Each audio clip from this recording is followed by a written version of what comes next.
So good afternoon, Hanny Lee, and welcome to our, this is already our module 4 or pre-final na term. And we're going to have fruit crop productions for this module, and the last module we're going to have is the final, and which is all about ornamental. So apat lang naman na ang concentration natin in this module. By the way, while waiting for the others, this is a recorded video so that the rest can follow. I mean, can review the posted video. So humana man ka Hanali no og kanang submit sa among midterm. Yes, ma'am. Ang video na lang pamula. Okay, so the video is for the laboratory, and the same format tayo in our module 4. You have to answer the 5 quizzes here, and these are all written. And your laboratory report could be a written report with photos or video. No, depende asa dito. Video ba siya or written report na merong photos as documentation. So since last time we talked in our midterm, we talk about vegetables. This time naman, we're going to have different fruit crops naman. No, it's either backyard or plantation crops. So these are also the 4 lessons. We're going to have banana production, papaya, pineapple, and mango. So for this session, we're going to start now with banana production. No. And as we all know, banana is a monoecious, monocotyledonous plant belonging to the Musaceae family, and it's the largest herb or herbaceous plant in the world, and it can grow up to 3 meter and robust. Now, however, ang stem niya is actually a pseudostem, no, that came or grows from a corm.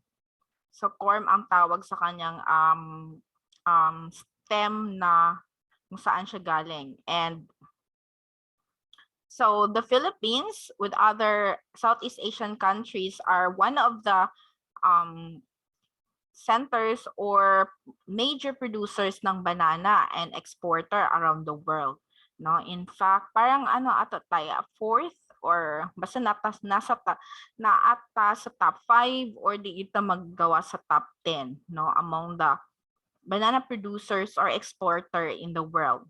So we also are the one of the centers of diversity and domestication, and we are the fourth largest fruit crop in the world. A banana is the 4th largest fruit crop in the world after rice, followed by wheat and corn. So, ganun ka-importante ang banana. Since banana production can be all year round depending sa sa kanang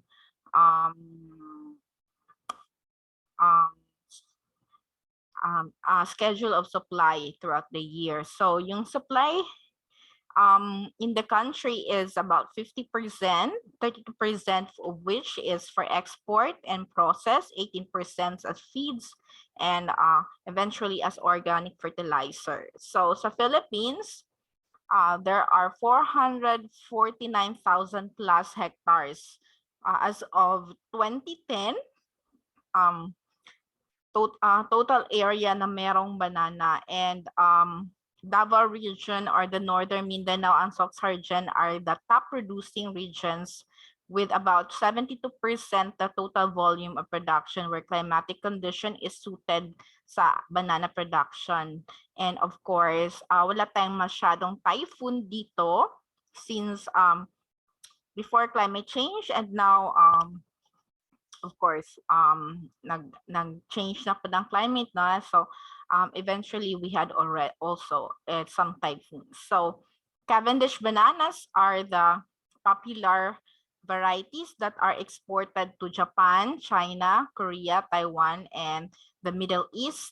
And we are also cooking banana chips, no, from Cardaba or Sabah, exported to Hong Kong, Japan, Singapore, and Korea. And Lakatan is or in Malaysia, in Philippines, we call them Dakatan, but in Malaysia, it's Pisang Birangan, are also exported to Japan, China, and other East Asian, Middle Eastern countries. So ito yung mga volume and area of production by region. So these are the different, you can see bawat region, no? And as of 2010. So banana is also very nutritious, no? By the way, let me just have a screenshot of our for our attendance. Anyway, we're going to have another session at 3 p.m. No, if the rest cannot attend as of now, 12 to 21, 12 noon. Okay, so going back to our topics. So as I have said, banana is a very nutritious, and it's mainly made of water and carbohydrates, and also contain vitamin A, B, C, and some minerals such as phosphorus, magnesium, potassium, and dietary fiber as shown in table 2, no? And in fact, it's really very high in potassium, no? I even have one study na using banana peel as source of potassium fertilizer for citrus, pomelo, and other crops.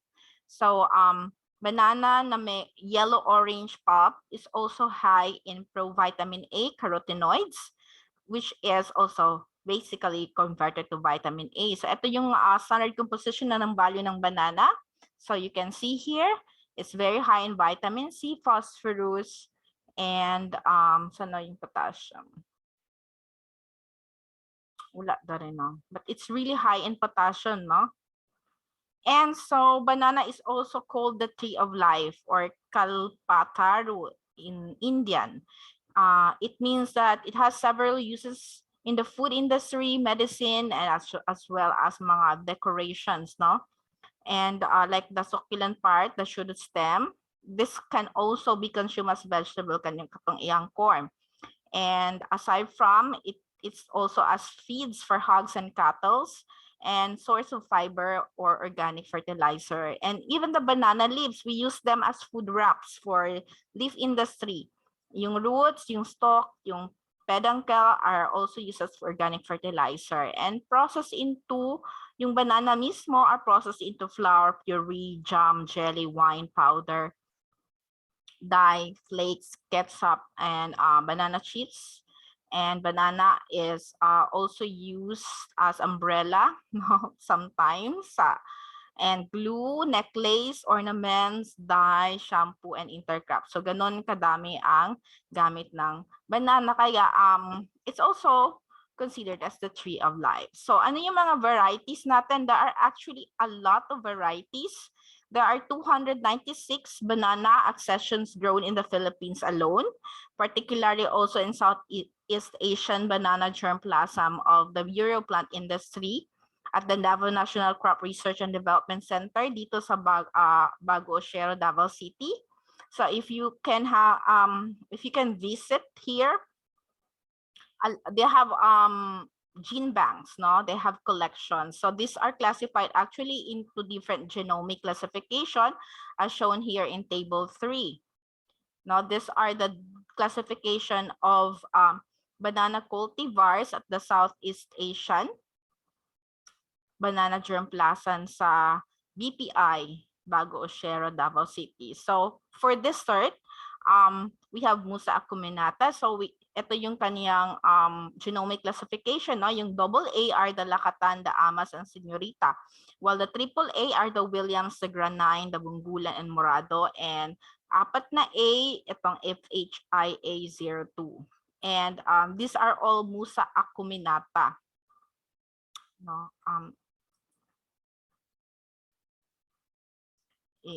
Update ko lang yung ating screenshot. Okay. So actually, we are talking about banana cultivars na, no? And these are again a cross between Musa acuminata and balbisiana. Ito na yung AB. Since balbisiana, yung Musa balbisiana are the double B, CV, abuhon. Triple B, cardaba saba, dalian or giant cardaba, kalimpos, torangpog, or saba, mundo or sabang puti. So ito yung pangluto natin na mga banana. And so ang cross nitong Musa acuminata and balbisiana are the AB, the Naipuvan, the double A, at saka isang B, yun yung latundan, hilaw, hinog, pisang, Ceylan. And the triple A plus B are the FHA 1.01. And the ABB, Katalik, Kluway, Namwa, and Kum.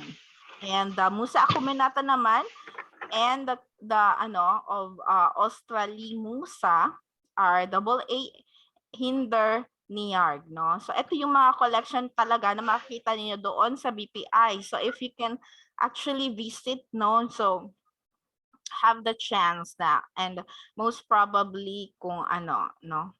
Someday kung mag-open na ta.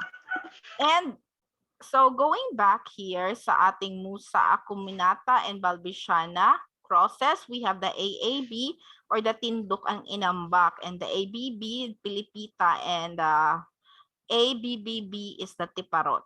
So, yun yung mga dessert at saka pang cook or process.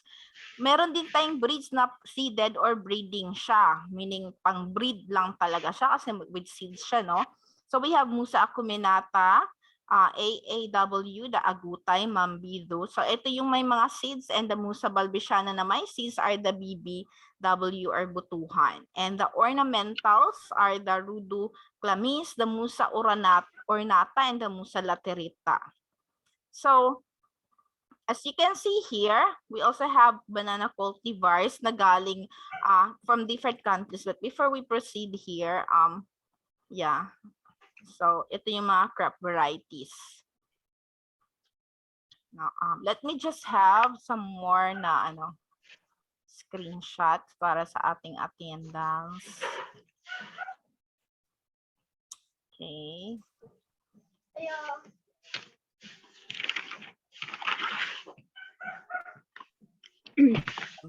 Monyok.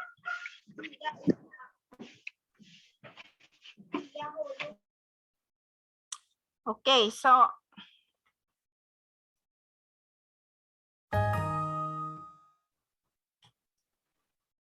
again, these are the different variety or cultivars naman na nasa BPI na galing sa Southeast Asian. So meron tayong like in Philippines, we have 89 accession out of 81 distinct na cultivar, and from Papua New Guinea, Malaysia, Thailand, Indonesia, India, Jamaica, Honduras, and even Belgium, no? A total of 296 accession out of 225 na distinct cultivar. At ito naman yung mga number of banana cultivars na from the Southeast Asian Banana Germplasm ng BPI, no? We have 71 cultivar na pang cooking, 134 dessert, at saka 30 na pang carotene chip rich, and 64 na mga unique, and 23 seeded. So ito yung mga pictures ng mga yon. But before we proceed, let me just present again yung introduction natin here. So we have 296 banana accessions, no, grown in the Philippines. And yeah, and it's found in the BPI dito sa Davao City, and these are classified, no? So andun na lahat. Ito pala yung ang kanyang so ito yung lakatan. As I have said, the genome is AA at pang dessert ito. And ito yung mga characteristic niya. No, ilang kilo siya and so on. And these are the morphological and horticultural characteristic ng lakatan. Of course, alam niyo naman kung anong lakatan. And ito yung senyorita, no? From also from Philippines, AA, pan-dessert din siya. And the Amas from Philippines, its genome is also double A. And Murado, so pag Murado, triple A siya, pula yung color niya, no? So nakatilaw na mo, ane? The Murado. Pan-dessert din siya. So another pan-dessert is the Bunggulan. So dagko siya, no? And it's a triple A, pang Cavendish siya. So yun yung mga varieties, and we will not discuss the cultural management, no? But before that, siguro mag-video muna tayo presentation of about banana production in the Philippines, no? From Mindanao to the world. Maganda ito, but actually we have a lot of videos na pwedeng i-present. Banana from the Philippines to New Zealand and Asia. Ito medyo mahaba lang siya. Asa na to? A tour of the Tagum naman siya na banana plantation. Okay, let's try this one. Medyo mahaba siya. The new Spicy Champ with sriracha mayo and jalapeno slices also comes in junior size. Gawing mas creamy at melty ang handa ngayong Pasko with Eden Melt Sarap.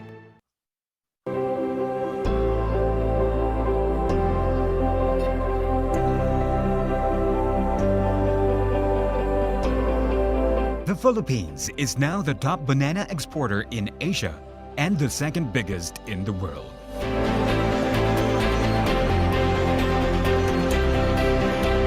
The Philippine banana industry is an industry where we have proven that the Philippines can be the best in the world.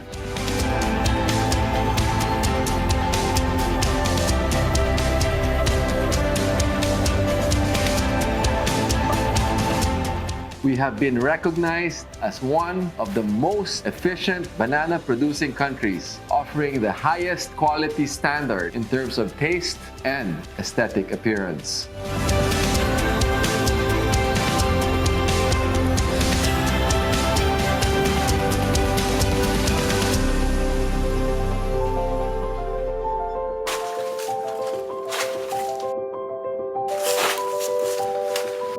These bananas thrive best in the southern island of Mindanao.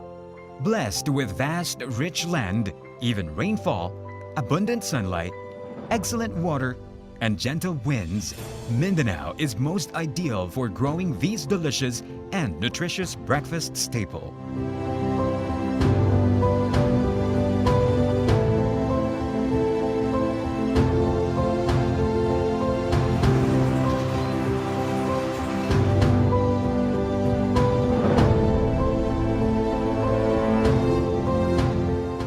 The golden banana, as we know today, begins its life here at the Tissue Culture Laboratory.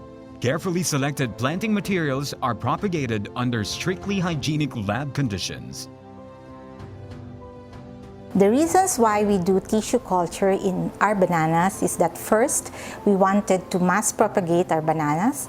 Second is that we wanted to produce uniform growth of our bananas. And the third one is that we wanted to produce disease-free planting materials.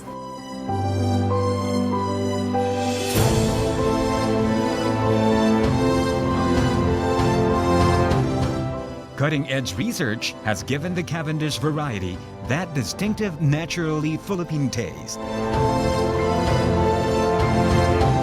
After about 6 months in the laboratory and 8 weeks in the nursery, the grown planting materials are ready to be planted in the field.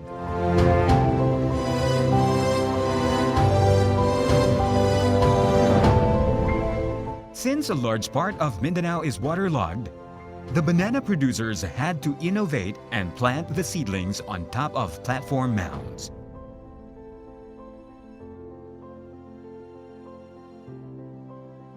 PBGEA member producers also strictly comply with biosecurity and phytosanitary requirements to control any infestation. They must go through designated footpaths and tire dips.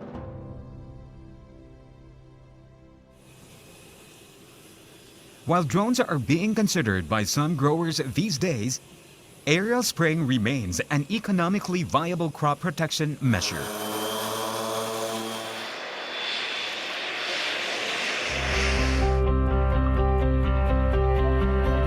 Aerial spray application of fungicides is important because it is the most efficient and effective method of controlling black sigatoka disease of bananas. Agricultural aircraft used in aerial spraying are now equipped with global positioning system that allows safe, precise, and pinpoint aerial application of pest control solutions. PBGEA members assures its customers that the bananas they buy can be traced back to the farm where it came from. Each country where we serve or we deliver our quality bananas has its own set of MRL, and that is very important to be understood by each and every exporter.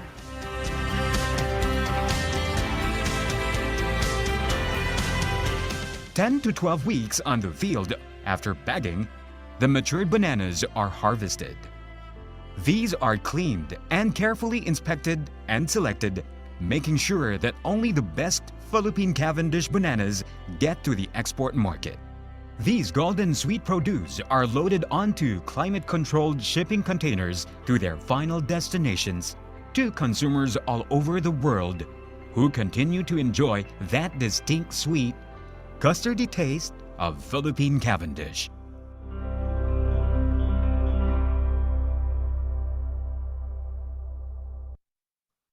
Bonacute Preschool 3 Plus. Maraming plus. Tulong para may laban ng katawan. Bili na!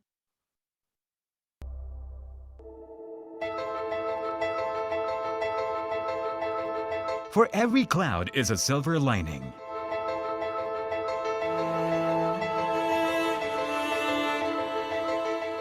After a devastating fungus infestation brought to a halt the then thriving abaca industry in Mindanao in the late 1960s, these lands were instead planted with bananas. This ushered the dawn of the Cavendish export industry in the Philippines.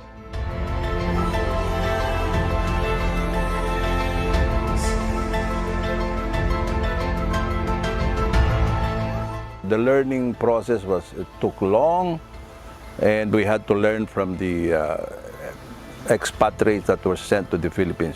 And it was a good 20 years before we really learned the ropes on how to grow quality bananas.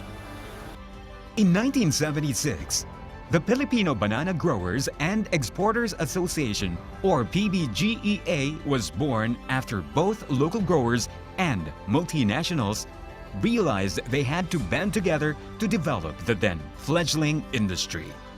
Although there are several groups within the banana sector, the PBGEA is seen as the principal and most prominent voice of the industry, counting most of its 24 members as the biggest shippers of Philippine Cavendish in major markets all over the world.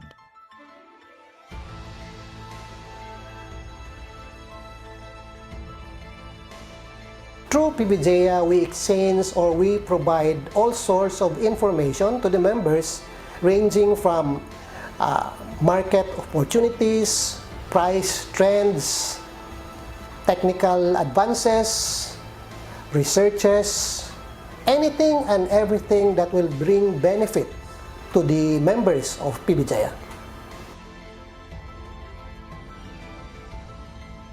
One of the primordial objectives of the industry group is to develop cultural methods and new technologies to help stem the plague known as Fusarium, which unleashes the tropical race 4 strain of the Panama disease.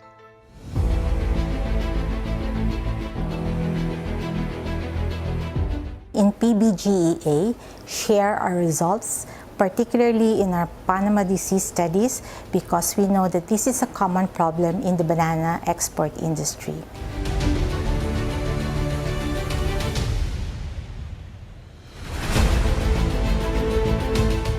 PBGEA member companies have propagated Panama disease-tolerant Cavendish varieties. Unifruti has gained headway in reducing TR4 infestation with the use of chlorinated water for irrigation. This procedure has allowed the company to reverse what could have wiped out one of its farms in Bukidnon. These innovations on TR4 research are testament to the fact that the Philippines remains the world's second biggest banana exporter. PBGEA members have also helped diversify market offerings. TriStar offers premium-priced, less chemical bananas to buyers in Japan. Our bananas are known as friendly bananas in Japan. Friendly because they are friendly to consumers as they eat bananas that are grown using unique farm practices wherein we guarantee that no synthetic chemicals come in contact with the fruit.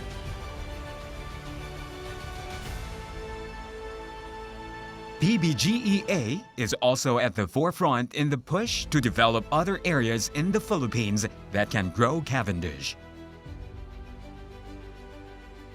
Delinanas, a subsidiary of Del Monte, operates a plantation and packing facility in Datu Abdullah Sanki, inside what used to be a conflict area in the province of Maguindanao.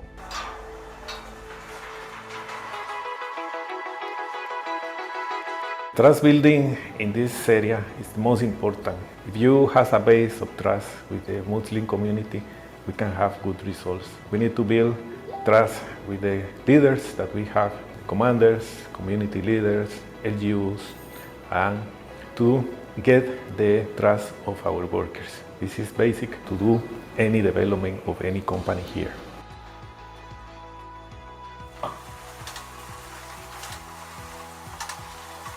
Unifruti is also putting up a 1,000-hectare banana plantation in Lamitan City, Basilan, a component province of the Bangsamoro Autonomous Region of Muslim Mindanao.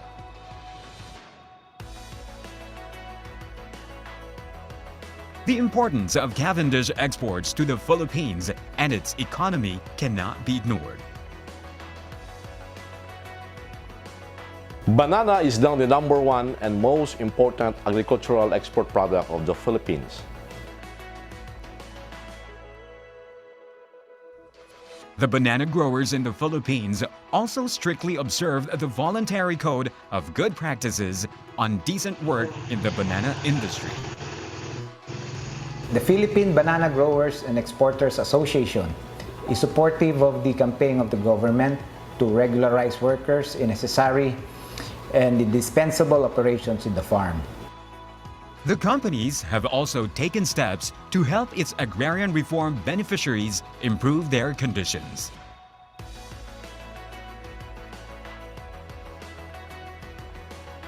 The Agrarian Reform Program has changed the landscape of banana farming in the Philippines. But our strong partnership with the Agrarian Reform beneficiaries has made this transition under leaseback arrangement seamless. In addition to donating home lots to the agrarian reform beneficiaries in their areas, the companies are also paying annual lease or rental charges for the use of land to grow bananas, as well as other benefits.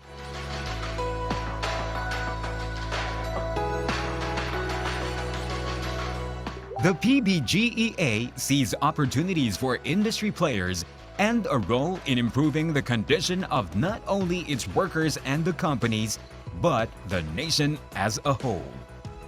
The fact that the industry's production takes place in a region with a long history of conflict and is home to the country's poorest provinces.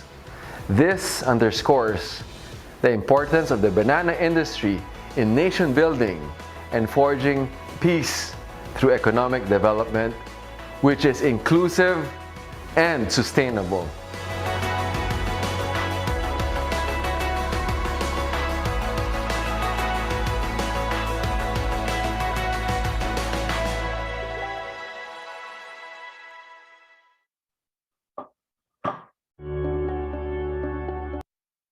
The new Spicy Champ with sriracha mayo and jalapeno slices also comes in junior size.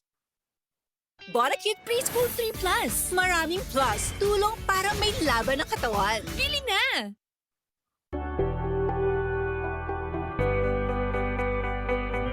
More than 3 million in Okay, so I guess yun ay ano lang mga program nila no from their company. So that's about the Philippine Cavendish, and as I have discussed a while ago, banana production has a wide variation or varieties, no? I just have discussed to you the different cultivars that are found in our very own high BPI.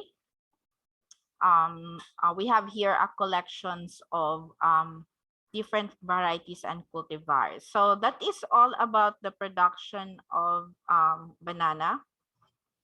So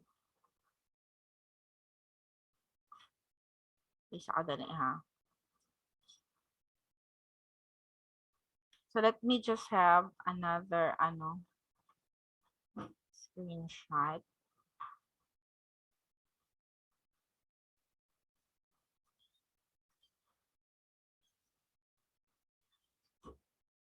Okay,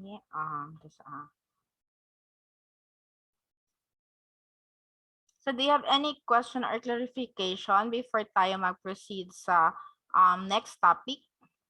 Since we still have remaining time anyway. Well,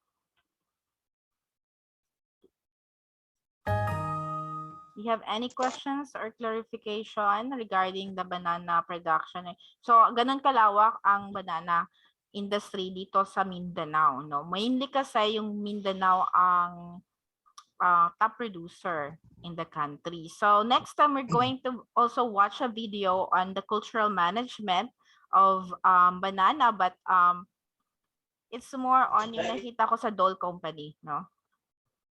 So if wala kayong tanong, then let us just proceed on the cultural management. So nakita nyo kanina a little bit of overview of how banana and how wide the production of banana that was in Panabo, no, sa Tadeco, no. And actually also banana the association, no, there is an association for banana producers in the Philippines. So of course, first in the field, you have to have select an area which has a very good drainage system, since dili pwede na ang area is bahaon or waterlogged. So you should choose also na walang fusarium or mocha infection, kasi yun yung mga major problems ng banana. Especially, we just have recently inflicted with the fusarium, no? Kaya nga meron tayong variety ngayon, but then eventually parang hindi rin siya naging masyadong commercially viable, no? Kasi iba kasi talaga yung taste, no? Although they say it's 90% na resistant to fusarium. So aside from the field na hindi siya dapat bahain, important aspect is yung climatic requirements natin, no? So kailangan yung and we are blessed that in Mindanao we have the right climate and soil, no? Kailangan for banana it should have 3 months of distinct dry season at least, and although we have rainy season all distributed throughout the year, but for Mindanao it is sufficient enough for banana. And the soil, Usually can be grown in all kinds of soil, but preferably yung well-drained, of course, and fertile loam na may high humus content and with pH from 5 to 7 and mataas sa nitrogen and potassium. And the elevation would range from 100 to 500 meters hanggang 1,500 meters altitude. Kaya if you have been to Maragusan and even Kapatagan, matataas na mga elevation yan, but still they are growing banana as well. And 19 degrees to 27 degrees Celsius for temperature. And yung rainfall would range from 2,000 to 2,500 or 25 millimeter per week, no, for banana. And kanina nakita nyo yung propagation ng banana natin. And since banana is asexually propagated, so medyo matagal siya. It can be propagated by corms and suckers. And of course, mas for massive propagation, we use the, kita nyo kanina sa video, yung shoot tip culture technique is now developed for mass production or tissue culture technique. So for rapid propagation and disease-free na siya na planting material. So for banana kasi kanina during our discussion, we have discussed that we have varieties of banana na seeded and unseeded. So unseeded yung iba kasi yung kanyang genomic characteristic ay character talaga niya na hindi siya mag-produce ng seed, no, for banana because of its yung genomic combination. And yung mga yung ibang varieties as well are seeded. So for how do you select the best planting material? Dapat true to type, tissue cultured ang gamitin, no? Or you can also use this this sucker or corms, no? So this is a tissue cultured banana plantlet. Na ito yung mga sucker. So and you can even use this one for tissue culture. So for tissue culture naman can be obtained madamihan in bulk, no, and it's disease free, higher ang survival rate during sa field establishment, more vigorous, and uniform yung plant growth as well as harvesting eventually. At saka earlier yung harvest compare sa sucker and bigger bunches. However, yung sucker naman ay although vigorously grown, mas narrow yung leaves niya at saka 30 to 100 centimeter high siya.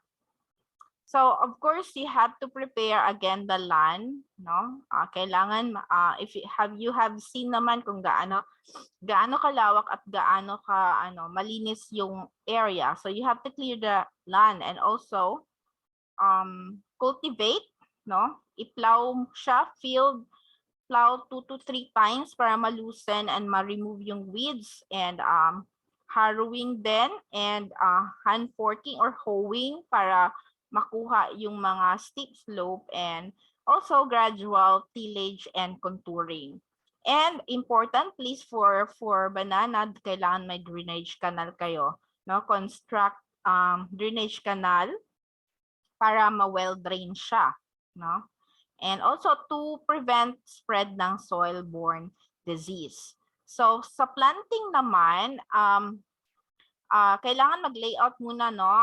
Depends also on the variety. Like for Cavendish versus the or Cardava, mas malalaki yung Cardava, no? So you have to consider topography of the land, no? Kung flat ba siya or hilly, and development program ng farm, kung monocropping lang ba or intercropping, no? Or at anong variety siya, of course. As I have said, kung Cardava, so mas 2x2 lang, 2x2, no? Ang 2 meter by 2 meter or 1.5, no?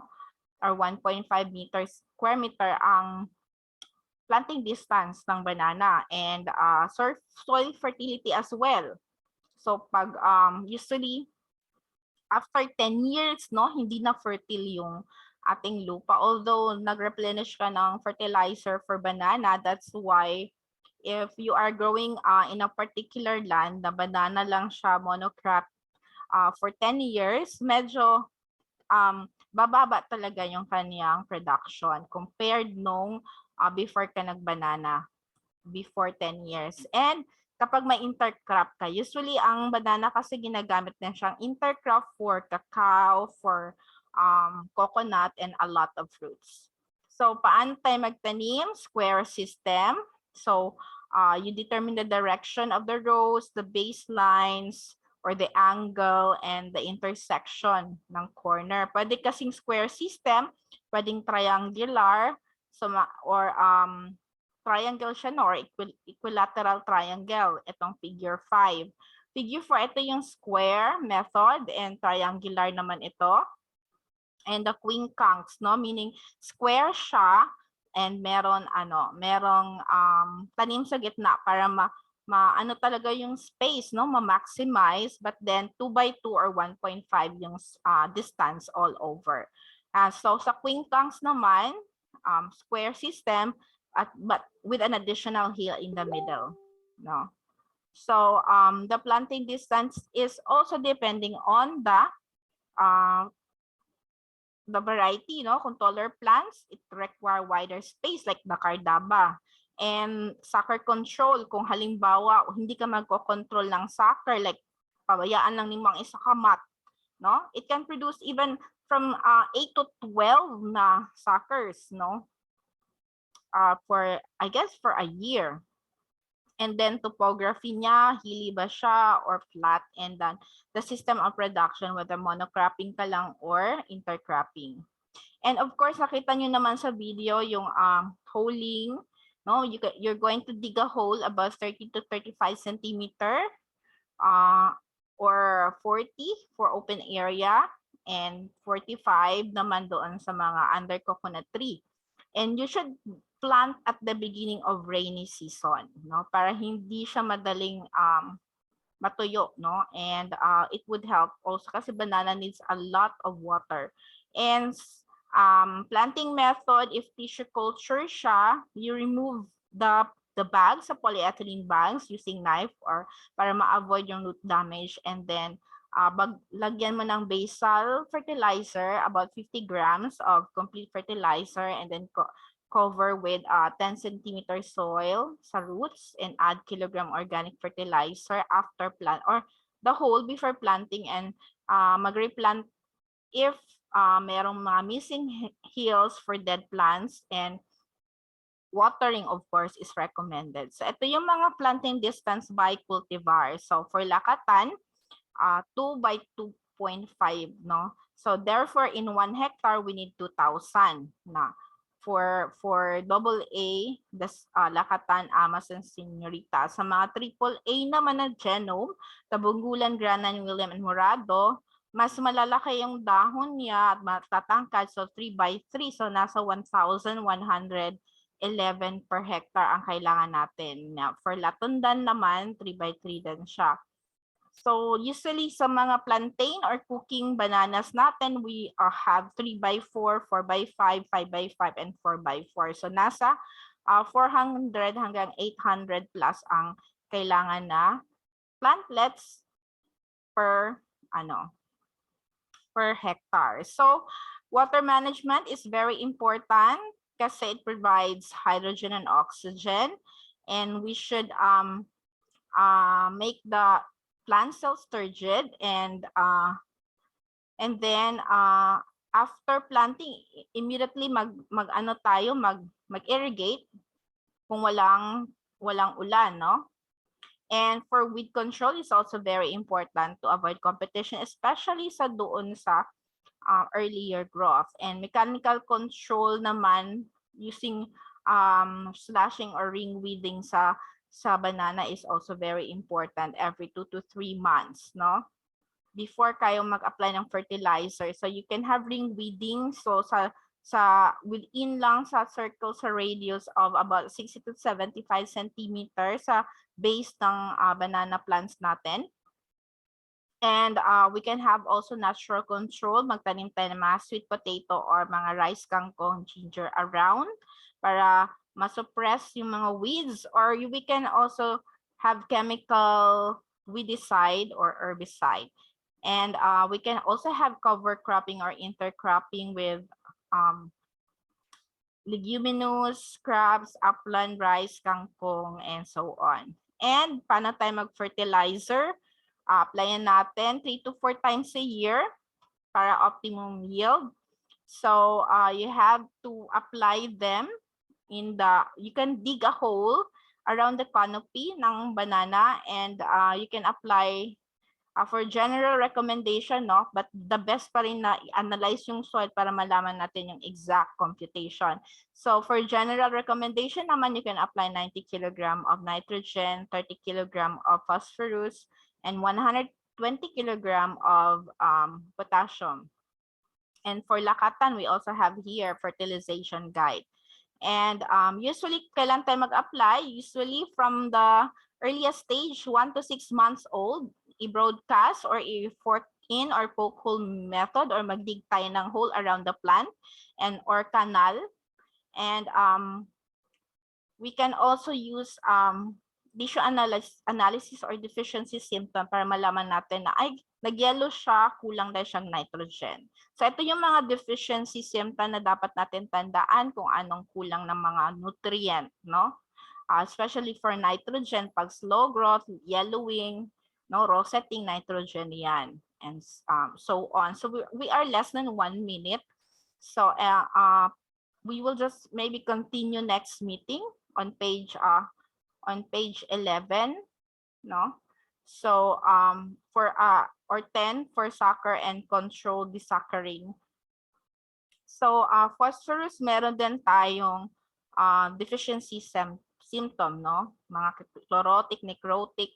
Potassium naman ay medyo purple siya na yung or mottling. Pag calcium naman, chlorotic patches or thickening ng veins, and magnesium is chlorotic din siya, no? And for ito yung mga percentage, no, ng nutrients sa leaf na dapat i-maintain natin if we're going to have leaf analysis, percent level of nutrient depth of fertilization banana plant. So dapat meron tayong 2.6 adequate na yan na nitrogen, and for potassium, calcium naman 1.4, and so on. Pag minimum siya, meaning severe deficient na siya pag nasa 1.5 siya, and so on. Okay, so and the next is we are going to discuss next meeting on sucker or control desuckering, and we will also have maybe a little video presentation. So I guess yun lang. Anytime maputol na tayo. So if you have questions or clarifications, you can just ask on our group chat. So thank you for joining. So I also have another session at 3 p.m.